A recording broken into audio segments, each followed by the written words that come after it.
Welcome to the Rusted Garden Homestead. Today I want to answer very quickly, what is this issue on my pepper? And if you look closely, it kind of looks a little bit leathery, a little bit of mold on there.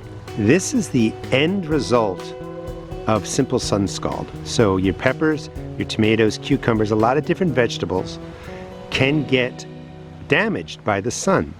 So typically what happens is a lot of your pepper plants, like down here, are protected by leaves. The sun hits this and shades them. And when peppers are growing 85-degree temperature, or tomatoes, cucumbers are growing, they're doing just fine. If the temperature goes up, gets into the upper 90s or jumps 10, 15, even 20 degrees, and there's a pepper exposed, first thing that's going to happen is the sun's going to hit the exposed part of the pepper.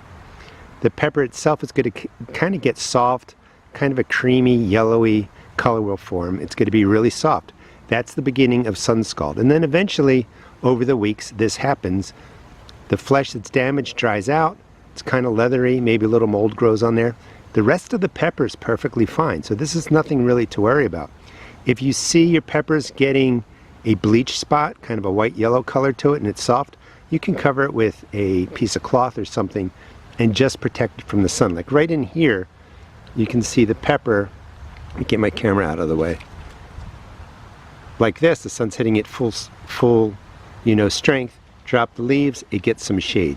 So anytime you start seeing this softening pattern, and then maybe you see a pepper that's beginning to dry or look like this is just sun scald, and it's from the increase in the temperature and the sun pounding down on the flesh of the pepper. Nothing to worry about, completely edible, and you can protect it by just laying a cloth over it. Thanks so much for watching. Please check out my seed shop at therustedgarden.com, and here's a close-up of what it looks like. Thanks for watching.